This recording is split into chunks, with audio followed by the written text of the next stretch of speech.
My name is Mike Africa Jr. I'm a member of the MOVE organization. And as a result of us protesting and fighting against this system, we've been targeted.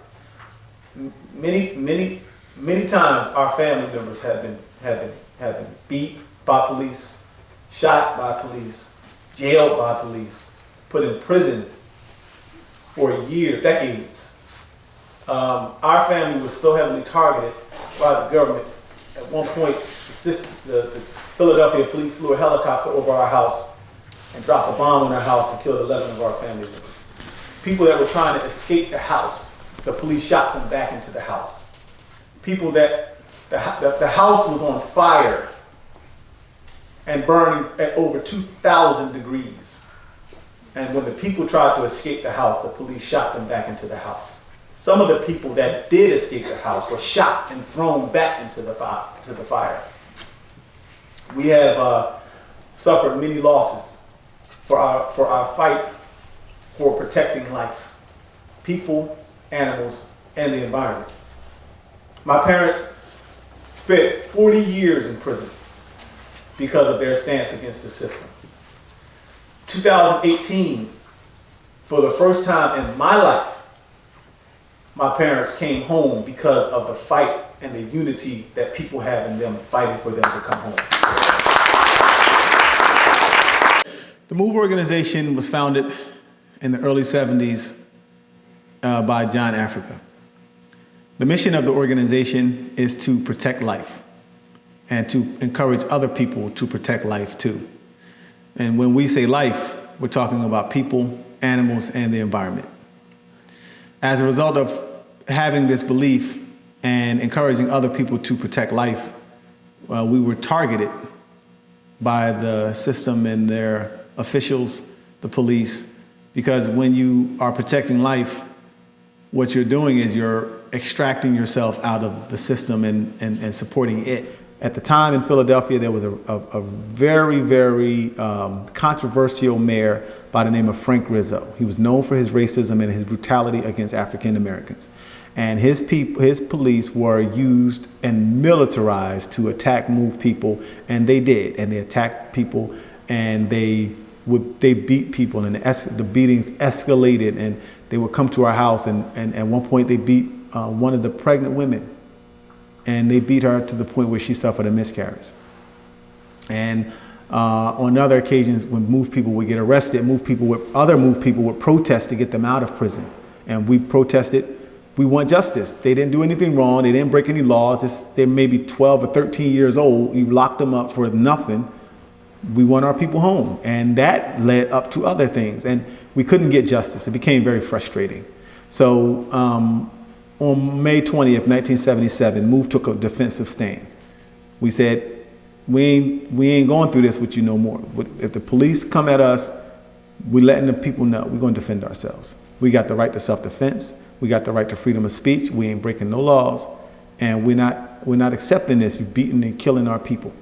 So that standoff is what led up to August 8th, because the police found a way to say that we broke a law by saying that our house had housing code violations. And when they said we had to leave the house. Now we responded by saying, you haven't been in this house to say that it has housing code violations. We even let them inspect the house to prove that it didn't have housing code violations.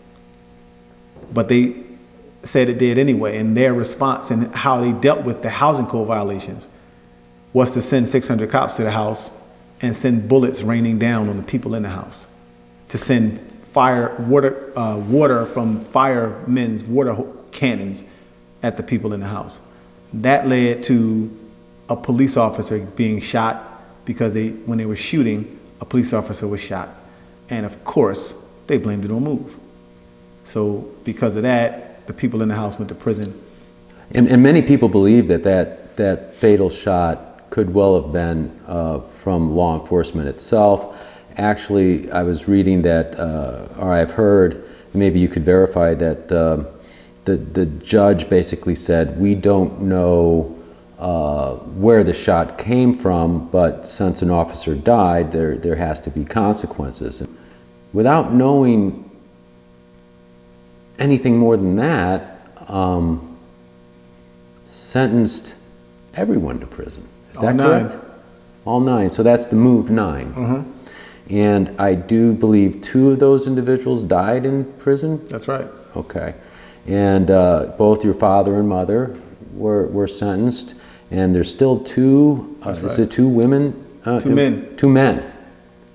2 women recently released? 2 women just recently released this past May. Okay.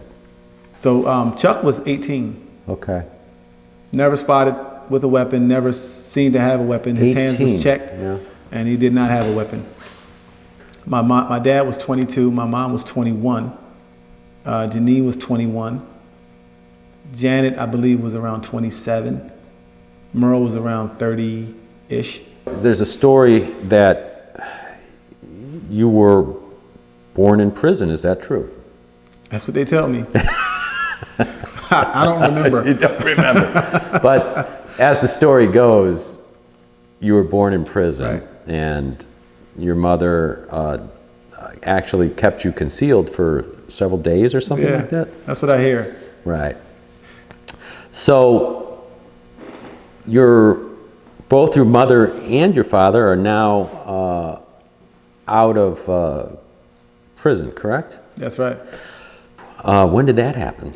So the release of them came under a lot of pressure from the people and different officials. Okay. And that just happened just last year. Wow. 40 years. They both served 40 years. And did you picked up your father from prison? Both of them. I picked up my mom and my dad. Why are you at the Forest and Climate Resurgence Convergence? I'm here because I was invited. And anytime I'm invited to do something that supports the environment or people's knowledge about the environment, I take if I have the opportunity, I use that opportunity to do that. Okay. The environment is, what are you going to do without it, right? I don't care how sharp your speech is about revolutionary action against mass incarceration. Mm-hmm. I don't care how bad you can talk about the importance of freeing the animals from cages.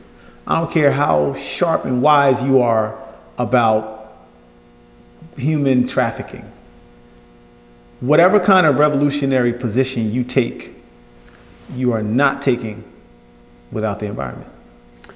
You need the air. And I don't care who you are or where you're from, how much money you got or how little, what color you are or what creed. If you don't have the air, you don't live. And that applies to everyone. People that are practicing environmental or even like community sharing so that you don't have to get resources from some other place. You share the resources with each other, with your community. That's the biggest threat to the system. It's a big system, right? Mm-hmm. And it can crush people. Yeah. Is there any hope? Is the system bigger than the planet? Is the system bigger than the amount of people that exist on the planet? Is the mentality of the system stronger than the need for the people's air? The system is not powerful. What it is like a parasite that depends on people to carry it around and be the host for it. But it is not powerful. What can the system do without people supporting and endorsing it? Think about the military. The military is a construct set up by the government to protect the country. But when you find out that the branches of the military are actually invading other countries and this, that, and the other, right? Well, the military is big and it's powerful. And there's a lot of people, a lot of weapons and all of that. You got boats, ships that are sailed in the Navy. You got men on the ground fighting in the Army. You got the Air Force. Well, how many of those airplanes can fly without people flying them? How many of them ships can sail without people sailing them? How many men makes an army if there's no men for the army? And it's the same thing with the system itself. People support the system, and that's why the system exists. How do you stop the system? Stop it. Stop supporting it, stop using it, and encourage other people to do the same thing. What's your take on Black Lives Matter, Ferguson? I'm just throwing it out there. I mean, thoughts? I think that police should stop killing people. And being that they can't stop killing people, they shouldn't carry guns. And if they can't control themselves, they shouldn't be on the police department. The police are supposed to serve and protect the people. It's not the other way around. Every movement is built. Every movement that exists and has ever existed is built and assembled because they're in opposition to some injustice. And the government is at the forefront of providing those injustices to people. And when Mike Brown was shot, that was bad enough.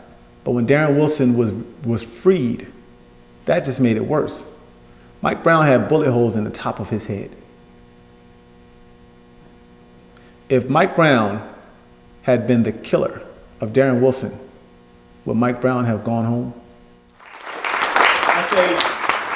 I say there's unity, that the example of unity is present in the fact that my parents came home. The example of unity is present in the people that are here today. The example of unity is in the people that fight to support Standing Rock. The example of unity is important to understand when you're dealing with these politicians. If you expect hope from politicians, I will not tell you to not look for politicians for hope, but what I will say is look at the pattern. If things have gotten better, go with it. If they have not, there's your answer. Thank you for listening to me. And on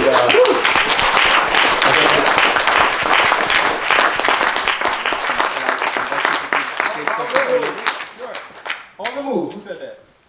On the move.